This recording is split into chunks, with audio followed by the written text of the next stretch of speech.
Hi hello. അപ്പോൾ ഇന്ന് ഞാൻ തയ്യാറാക്കുന്നത് ഒരു ഉള്ളി റോസ്റ്റാണ്. അപ്പോൾ ദോശയുടെ കൂടെയും ചപ്പാത്തിയുടെ കൂടെയും പൂരിയുടെ കൂടെയെല്ലാം സൂപ്പർ ടേസ്റ്റിൽ കഴിക്കാൻ പറ്റുന്ന ഒരു ഉള്ളി റോസ്റ്റാണ് ഇന്ന് ഞാൻ ഉണ്ടാക്കുന്നത്.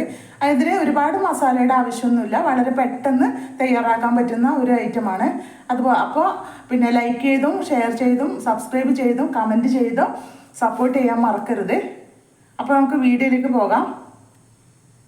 ചൂടായ പാത്രത്തിലേക്ക് 1 ടേബിൾ സ്പൂൺ വെളിച്ചെണ്ണ ഒഴിച്ചു കൊടുക്കാം. അപ്പോൾ വെളിച്ചെണ്ണ ചൂടായി വന്നിട്ടുണ്ട്. അതിലേക്ക് 1/4 ടീസ്പൂൺ കടുക് ചേർത്ത് കൊടുക്കാം. അപ്പോൾ കടുകെല്ലാം പൊട്ടി തുടങ്ങിയിട്ടുണ്ട്. ഇനി അതിലേക്ക് 3 സവാള ചെറുതായി മുറിച്ചതാണ്, അതും ഇതിലേക്കൊന്ന് ചേർത്ത് കൊടുക്കാം. നിങ്ങൾക്ക് നീളത്തിൽ വേണമെങ്കിൽ നീളത്തിലായാലും മുറിക്കാം. ഞാൻ ചെറുതായിട്ടാണ് മുറിച്ചെടുത്തത്. അപ്പോൾ കടുക് പൊട്ടി വരുന്നിട്ടുണ്ട്, അത് ഇതിലേക്ക് ഒന്ന് ഇട്ട് കൊടുക്കാം. അപ്പോൾ ഇത് ജസ്റ്റ് ഒന്ന് നമുക്ക് ഇളക്കി കൊടുത്തതിന് ശേഷം അതിലേക്ക് ഇഞ്ചി വെളുത്തുള്ളി പച്ചമുളക് ചേർത്ത് കൊടുക്കുക. അപ്പോൾ ചെറിയ കഷ്ണം ഇഞ്ചി ചതച്ചത്, ഒരു പച്ചമുളക് നീളത്തിൽ മുറിച്ചത്, പിന്നെ ഒരു 5-10 വെളുത്തുള്ളി ചതച്ചത്. അപ്പോൾ ഇതിൽ കാണുന്ന കറുത്ത പൊടി പിന്നെ കുരുമുളക് ചതച്ചത് കൊണ്ടാണ് കേട്ടോ കാണുന്നത്. അപ്പോൾ ഇതെല്ലാം നമുക്ക് ഇതിലേക്കൊന്ന് ചേർത്ത് കൊടുക്കാം. ഇനി ഇത് നമുക്ക് നന്നായി ഒന്ന് വഴറ്റിയെടുക്കാം.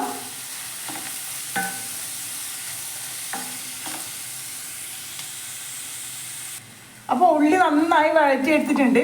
ഇനി അതിലേക്ക് 2 തക്കാളി, ചെറിയ തക്കാളി ചെറുതായി മുറിച്ചത് ഒന്ന് ഇട്ട് കൊടുക്കാം. അപ്പോൾ ഈ തക്കാളി പിന്നെ നമ്മൾക്ക് ഉള്ളിയും കൂടെ നല്ല വൃത്തിയിൽ ഇങ്ങനെ വെന്ത് ഉടഞ്ഞ് കിട്ടുന്ന രീതിയിൽ നമുക്കിതൊന്ന് വേവിച്ചെടുക്കണം. അപ്പോൾ ഇതിൽ കുറച്ച് ഉപ്പ് കൂടി ചേർത്ത് കൊടുക്കാം.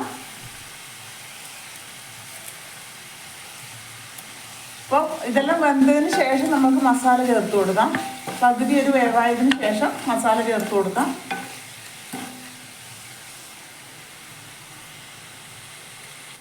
അപ്പോൾ ഇതാ ഉള്ളിയും തക്കാളിയും എല്ലാം പകുതി വെന്ത് വന്നിട്ടുണ്ട്. ഇനി അതിലേക്ക് നമുക്ക് മഞ്ഞൾപ്പൊടി ചേർത്ത് കൊടുക്കാം. 1/4 ടീസ്പൂൺ മഞ്ഞൾപ്പൊടി, അതുപോലെ തന്നെ 1/4 ടീസ്പൂൺ ചുവന്ന മുളക് പൊടി, ഒരു കളറിന് വേണ്ടി ചേർക്കുന്നതാണ്. 1/4 ടീസ്പൂൺ ചുവന്ന മുളക് പൊടി ചേർത്ത് കൊടുത്തു. അതുപോലെ തന്നെ 1/4 ടീസ്പൂൺ ഗരം മസാല.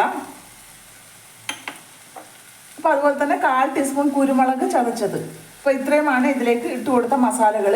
അപ്പോൾ ഇത് നമുക്ക് നന്നായിട്ടൊന്ന് മിക്സ് ചെയ്തെടുക്കാം.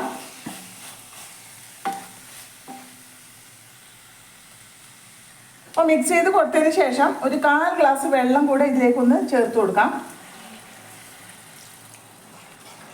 അപ്പോൾ 1/4 ഗ്ലാസ് വെള്ളം കൂടെ ഇതിലേക്ക് ചേർത്ത് കൊടുത്തു. അപ്പോൾ നമുക്ക് ഈ സമയത്തൊന്ന് ഉപ്പ് നോക്കണം. ഉപ്പ് കുറവാണ്, കുറച്ച് ഇട്ട് കൊടുക്കാം. അപ്പോൾ ഉപ്പ് കൂടെ ചേർത്ത് കൊടുത്തു. എല്ലാം മിക്സ് ചെയ്തിട്ടുണ്ട്. നമ്മൾക്കിത് കുറഞ്ഞ തീയിൽ വെച്ചിട്ട് തന്നെ ഈ ഉള്ളിയും തക്കാളിയും കുറച്ചും കൂടെ ഒന്ന് നന്നായി വേവിച്ച് ഉടച്ചിട്ട് എടുക്കാം. അടച്ചു വെച്ച് കൊടുക്കാം. സോറി, ഒരു കാര്യം ഇടാൻ മറന്നിട്ടുണ്ട്. മല്ലിപ്പൊടി ഇട്ടിട്ടാ അപ്പോഴേക്ക് 1/4 ടീസ്പൂൺ മല്ലിപ്പൊടി കൂടെ ചേർത്ത് കൊടുക്കാം. അപ്പോൾ ഇതൊന്ന് മിക്സ് ചെയ്തെടുക്കാം. അപ്പോൾ നമ്മൾക്കിത് അടച്ചു വെച്ചിട്ട് ഉള്ളിയും തക്കാളിയും എല്ലാം ഒന്ന് വേവിച്ച് ഉടച്ചെടുക്കാം.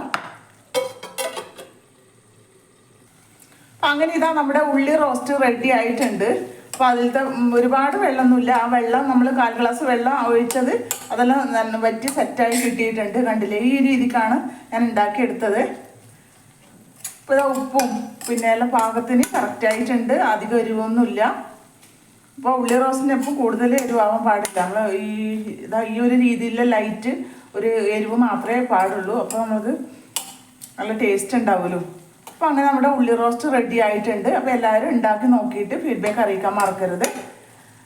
അപ്പോൾ മറ്റൊരു വീഡിയോ ആയി കാണുന്നത് വരെ എല്ലാവർക്കും ബൈ.